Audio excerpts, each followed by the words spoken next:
Amém, amados, vamos abrir a palavra do Senhor, texto que Deus nos deu para estarmos ministrando a igreja, livro do Apocalipse, capítulo 2, versículo 1. Ao anjo da igreja em Éfeso, escreve: estas coisas diz aquele que conserva na mão direita as 7 estrelas e que anda no meio dos 7 candeeiros de ouro. Conheço as tuas obras, tanto o teu trabalho como a tua perseverança, e que não suportas homens maus, e que puseste à prova aqueles que a si mesmos se declaram apóstolos e não são, e os achaste mentirosos. Tens perseverança, suportaste as provas por causa do meu nome, e não te deixaste esmorecer. Tenho, porém, contra ti que abandonaste o teu primeiro amor. Lembra-te, pois, de onde caíste. Arrepende-te e volta à prática das primeiras obras. Senão venho a ti e moverei do seu lugar o teu candeeiro, caso não te arrependas. Alguma coisa mudou na igreja de Éfeso. Alguma coisa aconteceu na igreja de Éfeso, a ponto de chamar a atenção e suscitar da parte do Senhor uma advertência de arrependimento. Cabe nos lembrar, amados, que como seres humanos, nós sempre estaremos sujeitos, sempre estaremos suscetíveis a mudanças. Vivemos em constante mudança. O mundo muda, tudo muda. E mudamos nem sempre por convicção, às vezes mudamos até por influência do meio que nos cerca. Isso está no ser humano, a capacidade de ele transformar o meio em que ele vive, de ser transformado e ser moldado pelo meio em que ele vive. Mas nem todas as mudanças são boas. Nem todas as mudanças são positivas. Eu vou usar esse termo: mudanças positivas e mudanças negativas. A igreja de Éfeso, ela experimentou, depois de algum tempo, não sei quanto tempo depois, mas esta igreja experimentou uma mudança. E isso desagradou o coração do nosso Senhor Jesus Cristo.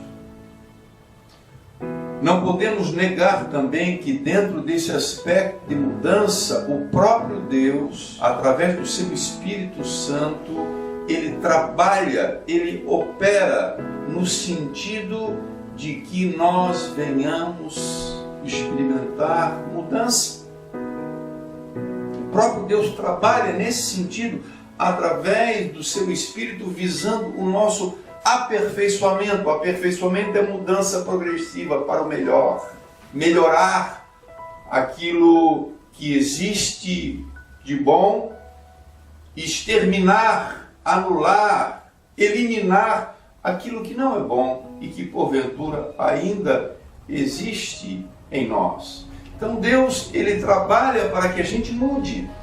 Efetivamente é Deus que opera em nós as mudanças, no sentido de nós, como diz a Bíblia, de nos despojarmos do velho homem. Se despojar é a figura de alguém tirar uma roupa, lançar fora uma roupa que ele está vestido. se despojar da velha vida, dos velhos hábitos, muitas vezes das velhas amizades, se despojar do velho homem. E Deus trabalha no sentido de nós nos revestirmos do novo homem, da nova criatura gerada em Deus. Isso é mudança. E evidentemente Deus trabalha nesta mudança através do seu Espírito. Deus trabalha no sentido de que nós venhamos a sermos transformados, mudados, através da renovação dos nossos pensamentos, dos nossos valores, dos nossos conceitos. Isso chama-se renovação de mente. O Espírito Santo trabalha nesse sentido em nós, para que nós possamos experimentar efetivamente mudanças positivas que agradem o coração de Deus. Deus, Ele opera através do seu Espírito na nossa vida, no sentido de nos moldar em Cristo, de nos transformar, fazer com que a gente se pareça com Cristo, que é o primogênito dentre muitos irmãos, que é a igreja. Então, no sentido de igreja, a igreja experimenta mudanças positivas porque existe da parte de Deus um operar, existe um agir através do seu Espírito, de tal maneira que a gente possa mudar. Evangelho é mudança. Quem está em Cristo é nova criatura. Tudo se faz novo. As coisas velhas são deixadas, mas tememos, irmãos, devemos temer, porque ao mesmo tempo que somos ajustados a essa nova vida por intermédio do poder de Deus que está no seu Espírito, também existe uma possibilidade, um perigo de retrocedermos, de mudarmos negativamente depois de um tempo. Por negligência, por influência do mundo, por influência da carne, por influência das nossas ambições, estamos suscetíveis, de um lado, porque estamos debaixo e submetidos ao Espírito de Deus, que transforma o nosso coração, que transforma a nossa mente, que transforma o nosso viver, que nos proporciona essa mudança. Também estamos inseridos e estamos no mundo e estamos sujeitos à influência do mundo. E podemos, por uma fraqueza, podemos, por uma negligência, também cedermos não aos conclames do mundo, mas da própria carne. E aí, de alguma maneira, retrocedermos, né? E de alguma maneira experimentarmos uma mudança porque, de certa forma, tínhamos melhorado, tínhamos prosseguido, tínhamos alcançado um nível, mas de alguma maneira, se não tomarmos cuidado, poderemos oferecer ou receber ou experimentar uma mudança negativa, um retrocesso. Éfeso, a igreja para a qual está sendo encaminhada esta carta, ela havia inicialmente alcançado uma grande mudança. Individualmente, cada crente havia experimentado um grande progresso. Esse progresso é testemunhado pelo próprio Senhor. Eu conheço as tuas obras, eu conheço o teu trabalho, conheço a tua perseverança, conheço essa tua disciplina de podar os homens maus, de não aceitar a maldade e o pecado, e colocaste à prova homens que se diziam apóstolos e não são, e tu já achastes mentirosos. Eu conheço a tua perseverança, eu conheço que você suportou provas por causa do meu nome.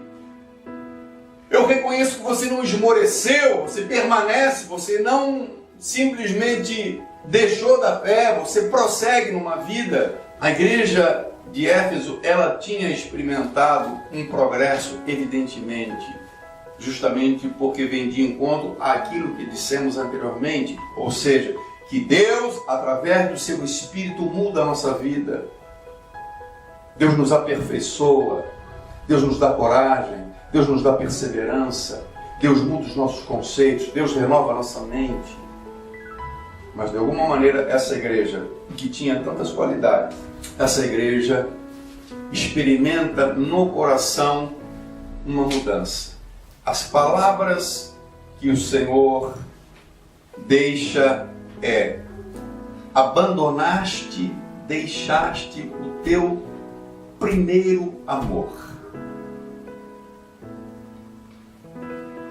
Eu, às vezes, paro para pensar o sentido dessa palavra, ou dessas palavras trazidas por Jesus. Uma igreja que é perseverante, uma igreja que não aceita o pecado, uma igreja que disciplina as pessoas, uma igreja que expulsa mentirosos dentro da igreja, uma igreja que renuncia à própria vida para ser fiel a Deus.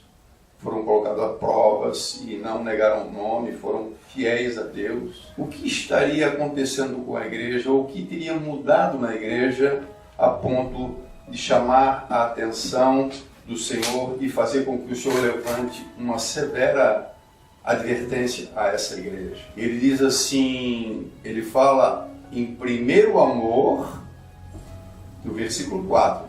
Tenho, porém, contra ti que abandonaste o teu primeiro amor. E depois, no versículo 5, ele fala de voltar à prática das primeiras obras. Então, as primeiras obras têm relação com o primeiro amor. Muito embora a igreja tivesse essas qualidades de perseverança, de disciplina, de permanência, de estar firme, né, e não esmorecer, mas de alguma forma algumas coisas não mais estavam sendo praticadas. Coisas que tinham ligação direta com o primeiro amor. As comparações precisam ser muito cuidadosas quando fazemos para tentar expressar o significado das palavras, para que a gente não venha incorrer em erro e a gente se perder nessas comparações. Mas se eu pudesse comparar esse primeiro amor da igreja para com Cristo, eu ouso comparar o primeiro amor de um relacionamento que tem um prosseguimento que se inicia com um conhecimento, com um encontro, com um namoro, com um noivado e com um casamento e depois a continuidade. Eu não sei, mas eu acredito que muitas pessoas, no decorrer dessa relação com a inicialmente namorada e depois noiva e depois esposa, muitas pessoas, tanto homens quanto mulheres, deixam de fazer algumas coisas, muito embora ainda manifestem respeito, companheirismo, fidelidade, mas algumas coisas, com o passar do tempo, são abandonadas. Coisas que eram praticadas quando do tempo do conhecimento, quando se conheceu, quando se apaixonou.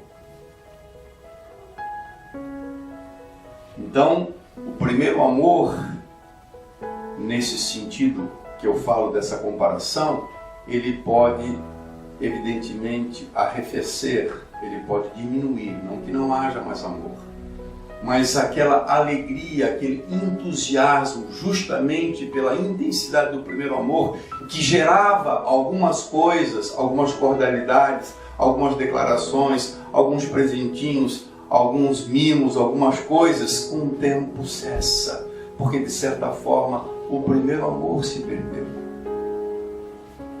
E na relação da igreja com Cristo é a mesma coisa. Essa igreja não tinha renunciado ao Senhor, essa igreja não tinha abandonado a fé, mas essa igreja de alguma maneira tinha caído. Jesus considera uma queda quando a igreja, de alguma maneira, tem o amor, a alegria, o entusiasmo, porque eu não posso entender de outra forma. Ela perdeu a alegria, ela perdeu aquela paixão, ela perdeu aquele entusiasmo dos primeiros anos, dos primeiros dias da conversão. Eu, particularmente, acho que não deveria ser assim com todas as pessoas. Na realidade, o nosso amor, que é nutrido por Deus, deveria sempre aumentar, deveria crescer. Em cima desse questionamento, e Jesus Cristo não diz quais seriam essas primeiras obras. Ele fala, volta à prática das primeiras obras. Note bem que as primeiras obras não é a perseverança, não é o que ele faz menção aqui. Existem coisas que a igreja fazia, ou a maneira como a igreja fazia essas coisas que não mais faz. Então, é como se Jesus olhasse para o coração da igreja e não percebesse nela mais um amor pessoal pelo Senhor. A coisa estava mais no sentido de um mecanicismo, de uma coisa automática, de até um estilo de vida de igreja, de ter que agir assim, fazer assim, obedecer à palavra de Deus, mas uma coisa mais fria, sem a alegria, sem o entusiasmo, como dos primeiros apóstolos, quando eram açoitados, por exemplo, por causa do nome de Jesus, e eles saíam vibrantes, eles saíam alegres, porque achavam-se e encontravam-se dignos de sofrerem afrontas pelo nome do Senhor. A pergunta, evidentemente, e para que haja uma validade nessa mensagem, tem que haver uma aplicação, nós temos que aplicar em nós esse questionamento que nós levantamos acerca da igreja de Éfeso. O que aconteceu com a igreja de Éfeso? O que será que aconteceu? O que ela deixou de fazer? Esse questionamento a um estudioso é válido. Um estudioso tentar levantar suposições a respeito do que pode ter acontecido ou o que deixou de fazer a igreja. Mas o que importa para nós é nós aplicarmos a pergunta a nós. Nós, igreja, depois de nós termos alcançado algum progresso, acho que todos nós, sem exceção, pelo menos a maioria, alcançamos algum progresso ou algum crescimento. Muitos de nós, não todos, porque nem todos têm vícios, mas muitos de nós abandonaram vícios. Muitos de nós abandonaram velhas amizades que eram prejudiciais. Muitos de nós deixamos a prática de pecados terríveis aos quais estávamos habituados a praticá-los. E, de certa maneira, tudo isso ocorre, tudo isso acontece de uma maneira normalmente entusiástica, Existe uma alegria, existe uma euforia nessa nova vida. E via de regra, isso é no princípio. Essas mudanças mais fortes, mais radicais, elas se dão no princípio, no começo. Justamente motivado por essa chama, que nós podemos, quem sabe, chamá-lo de primeiro amor. Jesus é tudo para nós. Jesus, ele é o centro da nossa vida. Mas, às vezes, não raras das vezes, se perde alguma coisa no caminho. E parece-me que alguma coisa pode mudar, negativamente falando, em nós. Então a pergunta que temos que fazer, ajudados por Deus, porque toda sondagem ela é eficaz quando a fazemos com a ajuda do Espírito Santo de Deus. Por isso que Davi fala: Senhor, olha para mim, vê se há algum caminho em mim que não te agrada. Sonda-me, Senhor. Então essa sondagem nós temos que fazer ajudados por Deus. E devemos perguntar, nesse ponto da nossa trajetória, do nosso caminhar, perguntar para Deus: Senhor, o que mudou em nós? Na igreja de Éfeso alguma coisa mudou. ela havia abandonado a prática das primeiras obras em decorrência do abandono do primeiro amor. Nós poderíamos fazer muitas perguntas nesse sentido, como por exemplo, ainda confiamos plenamente no Senhor quando no princípio, quando fazíamos e tínhamos uma fé de criança? As pessoas que nos ouviam, os nossos testemunhos, achavam até que éramos de certa forma um pouco infantis, pela nossa confiança simples, pela simplicidade da nossa confiança, a confiança de uma criança que confia plenamente no pai, mesmo que o pai não possa fazer alguma coisa, por ser impossível, mas a criança na sua simplicidade confia que o pai pode fazer, porque o pai para ele é o super-herói. Depois, quando ele cresce, ele vê que o pai não é aquilo tudo, né? Então já não tem mais aquela confiança, mas isso não pode acontecer com Deus. Deus sempre poderá todas as coisas, mas será que ainda nós confiamos da mesma maneira, na mesma intensidade no Senhor como no princípio? Ou a nossa vida e as nossas atitudes e os nossos deslizes muitas vezes não vêm provar que nós já não confiamos assim como no primeiro tempo, quando do início da nossa fé. Quando a gente se converte de verdade, invariavelmente, Jesus, Deus, se torna a prioridade. Todos têm prioridade na sua vida, mas Deus passa a ser a prioridade número 1. Eu não sei se você já viveu, eu creio que você já viveu e oro para que você viva ainda isso, de Deus ser a sua grande prioridade, de Deus ser o sentido da sua vida. Quando eu descobri Deus, quando eu descobri Jesus, mesmo criado numa família religiosa, católica, essa coisa toda, mas quando eu descobri, para mim foi a maior descoberta da minha vida. Esse impacto foi tão grande, foi tão tremendo, que causou, de certa forma, uma preocupação muito grande nos meus pais, achando que eu pudesse até estar já, de repente, inclinado a perder as faculdades mentais, porque, meu Deus, a mudança realmente era muito forte. E tudo que se falava era Jesus, e tudo que se falava era Deus. Deus estava em tudo, Deus era a prioridade, Deus era o tema central sempre nas nossas conversas. Deus ainda é a prioridade, a nossa prioridade. Isso é uma pergunta que nós temos que fazer para Deus. Ainda prevalece em nós a vontade de Deus, o querer de Deus? Não se precipite em responder, porque muitas vezes o que prevalece na nossa vida é o nosso querer. Eu sei do que falo, por experiência própria e por pessoas que estão muito próximas a mim, né? E muitas vezes tive meu coração entristecido por perceber que efetivamente para muitas pessoas o que ainda vale é o seu querer e não propriamente o querer de Deus. Como é que nós sabemos isso? Porque a vontade de Deus e o querer de Deus, ele é notório, ela é notória, ela é clara, ela é conhecida através da sua palavra. Então todas as vezes que nós agimos fora da palavra de Deus, nós estamos agindo segundo o nosso querer e não segundo o querer de Deus.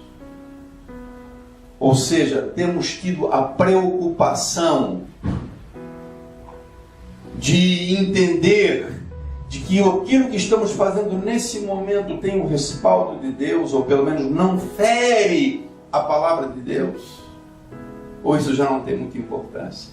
Afinal de contas, eu estou na igreja há tanto tempo, estou sempre na igreja, né? E honro com meus compromissos, enfim. No nosso começo, as nossas orações muito provavelmente deveriam expressar essa evidente vontade de que não prevalecesse o meu querer, mas o querer de Deus, através da minha oração. Até nisso Deus olha para o nosso coração. Deus não precisa que a gente abra a boca, Ele sabe, mas através da nossa oração, até das nossas orações, nós evidenciamos se realmente a gente quer que se cumpra o querer de Deus, a vontade de Deus ou a nossa vontade. Os nossos planos ainda visam a glória de Deus. A Bíblia diz que tudo que fizermos, tudo que empreendermos, tudo que almejarmos, deve ser no intuito, no propósito, primeiro e último, de glória de Deus. Tem que envolver a glória de Deus. Tudo que fizerdes, façais para a glória de Deus. O que hoje norteia a nossa vida, e a nossa vida hoje, ela é levada, conduzida por coisas, por ações, por projetos que visem a glória de Deus? Ou não tem sentido isso? Porque no princípio certamente deveria fazer parte essas coisas, esse desejo de que Deus fosse glorificado através da nossa vida, através do nosso trabalho, através do nosso ministério, através do nosso testemunho. É nesse sentido que muitas vezes pode-se detectar a perda de algo que não mais existe. Não estou falando propriamente da alegria. Acho que isso tem a ver, evidentemente, não estou pregando sobre primeiro amor, mas acho que é muito provável que aquilo que deixamos de fazer tem ligação com um arrefecimento, um esfriamento daquilo que chamamos de ser primeiro amor, o entusiasmo. O primeiro amor, ele vem tão forte muitas vezes que até ele até enxerga coisas que não existem muitas vezes, né?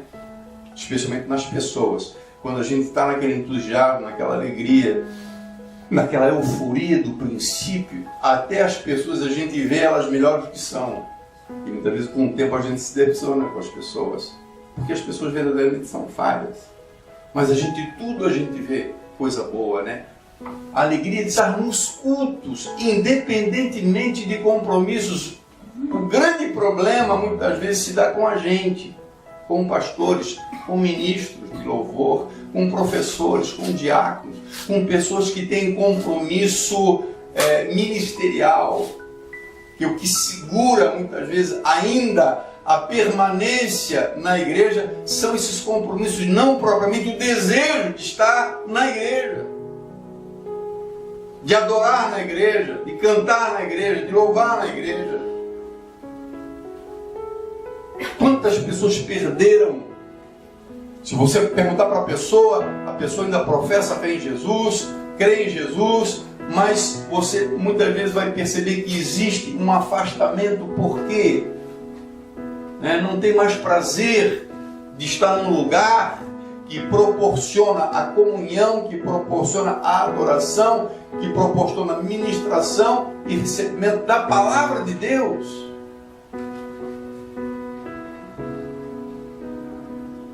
Será que alguma coisa mudou em nós? Eu não vou conseguir, evidentemente, exaustivamente, lançar todas as perguntas, mas você sabe, provavelmente, se não agora, mas nessa semana, nessa noite, quem sabe, quando você botar a cabeça no coração, você vai se lembrar de alguma coisa. E você vai dizer, eu fazia isso de uma maneira diferente. Eu, por exemplo, não tenho mais o mesmo desejo de orar a Deus. Eu não tenho mais o desejo de ler a Bíblia como eu tinha nos primeiros tempos. Por que alguém tem desejo de ler a Bíblia no começo? Porque ele é forçado? Porque ele é cobrado? Não. Porque existe um desejo, existe uma vontade, de conhecer esse Deus que Ele está agora recebendo na sua vida, de conhecer esse Salvador, de conhecer a sua vontade.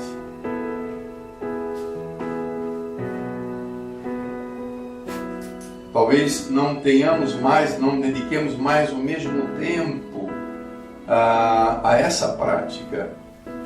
E nós nunca poderemos justificar, jamais. Estamos ocupados, temos muitos compromissos, temos muitos afazeres. Essas coisas são prioridade na nossa vida porque são alimento, é o nosso alimento, é o nosso respirar.